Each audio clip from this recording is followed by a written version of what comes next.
नमस्कार दोस्तों, आप देख रहे हैं द फैक्ट इंडिया और मैं हूं अरीशा गजल। आज हम बात करने वाले हैं बिहार की सियासत के सबसे गर्म मोर्चे मोकामा की सीट की। जी हां, तेजस्वी यादव ने हाल ही में अपनी चुनाव सभा में जमकर हुंकार भरी और कहा कि मेरी लड़ाई गरीबी, बेरोजगारी और भ्रष्टाचार से है। लेकिन सभा में उन्होंने आरजेडी के अपने पुराने साथी, जिनका नाम दुलरचंद यादव है, उनका नाम नहीं लिया। तेजस्वी बनाम सत्ता वाली लड़ाई असल में किस दिशा में जा रही है, आज इसके बारे में हम समझेंगे। और क्यों मोकामा की ये जो सीट है बिहार की राजनीति का सबसे बड़ा एक सस्पेंस बनकर अभी भी मुद्दों के बीच में खड़ी हुई है। श्री मेवाड़ हेलीकॉप्टर मानसरोवर जयपुर लेकर आया है आपके लिए बहुत बड़ा उपहार। रॉयल शादी एंट्री हो, इलेक्शन टूर हो, एयर एम्बुलेंस हो, पुष्प वर्षा हो या वीवीआईपी दर्शन हो, इसीलिए अभी तुरंत बुक कीजिएगा।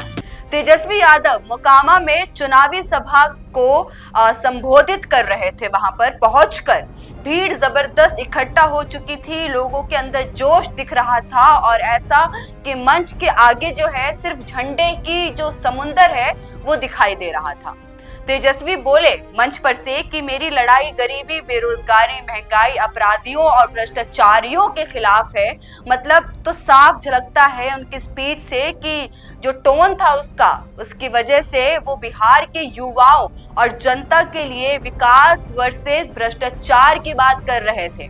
मगर एक बात जिसने सबका ध्यान खींच लिया वो है कि हाल ही में मारे गए आरजेडीयू कार्यकर्ता दुलरचंद यादव का नाम उन्होंने एक बार भी अपनी स्पीच में नहीं लिया।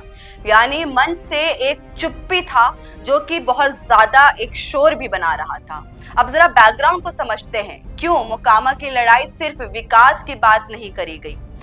ये तो दो बाहुबली की लड़ाई चल रही है, यानी दो बाहुबली के परिवार के लिए लड़ाई चल रही है और सीट का टकराव बना हुआ है। एक तरफ जेडीयू ने आनंद सिंह वो कैंडिडेट जो हैं वो खड़े होते हैं और दूसरी तरफ आरजेडी के उम्मीदवार वीणा देवी वो खड़ी होती हैं। यानी मोकामा में असली मुकाबला है बाहुबली वर्सेस बाहुबली की पत्नी का। ये जो चुनाव होने वाला है काफी ज्यादा इंटरेस्टिंग होने वाला है अब तो। और इसी बीच तेजस्वी यादव कह रहे हैं कि मेरी लड़ाई अपराध और भ्रष्टाचार से है। और अब सोचने वाली बात तो ये है कि पब्लिक के दिमाग में ये कितना बड़ा मतभेद बैठ जाता है कि तेजस्वी ने एक बार भी अपने कार्यकर्ता का नाम नहीं लिया। इसके साथ ही तेजस्वी ने कहा कि एनडीए को 20 साल मिले, उन्होंने कुछ नहीं करके दिखाया अपनी जनता के लिए। हमें सिर्फ 20 महीने दो, हम सब कुछ बदल सकते हैं।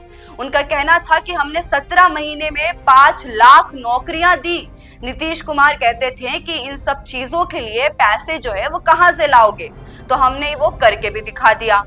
अब फिर उनका वो मशहूर डायलॉग, तेजस्वी साहब कहते हैं कि जो उनका मशहूर डायलॉग है कि मेरी उम्र कच्ची हो सकती है लेकिन मेरी जो जुबान है वो काफी पक्की है। यानी तेजस्वी अपने युवा चेहरे और विकास के एजेंडे के साथ पूरी तरीके से चुनाव में खड़े हो चुके हैं।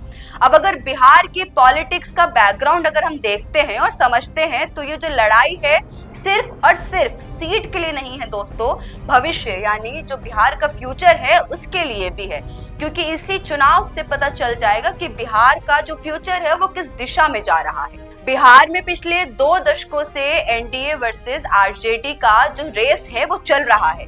नीतीश कुमार कभी एनडीए में तो कभी एनडीए से बाहर और तेजस्वी हमेशा से एक चेंज की आवाज बनकर मैदान में उतरते हैं। लालू यादव के बेटे के तौर पर तेजस्वी अब खुद को दिखा रहे हैं जनता के सामने और एक मॉडर्न फेस बन के बिहार पॉलिटिक्स में उतर चुके हैं जो कि युद्ध का सपोर्ट चाहते हैं। उन्होंने मंच से कहा कि अमित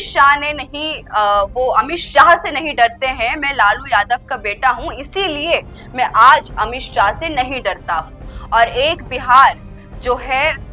बिहारी जो है वो किसी से नहीं डरता है। अब यहाँ उनका जो टोन है वो साफ था कि हमें किसी से भी डर नहीं लगता है और हम आगे जाकर भी किसी से डरने वाले नहीं हैं, हम लड़ाई करने वालों में से हैं। उन्होंने यहाँ तक कि ये भी बोल दिया कि 14 नवंबर को जो नतीजे आएंगे और 18 तारीख को हम शपथ लेंगे। यहाँ तक कि अगर हम चीजों को सोचे और समझे और देखें तो मतलब अंदाजा लगा सकते हैं कि जो तेजस्वी यादव है उन्होंने जीत हासिल कर ली है अपने दिमाग में, अपनी इमेजिन में, और यहाँ तक कि शपथ लेने की तैयारी भी कर ली है।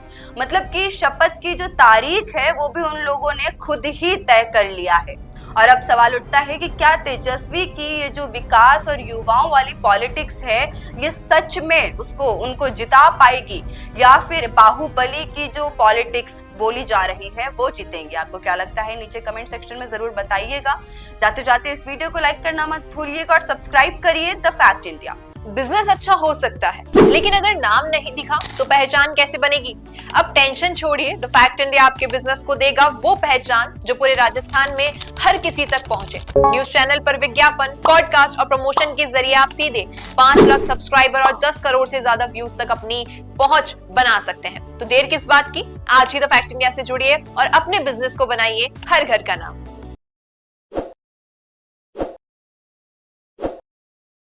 ताज़ा खबरों के लिए विजिट करें द फैक्ट इंडिया की वेबसाइट और डाउनलोड करें द फैक्ट इंडिया ऐप।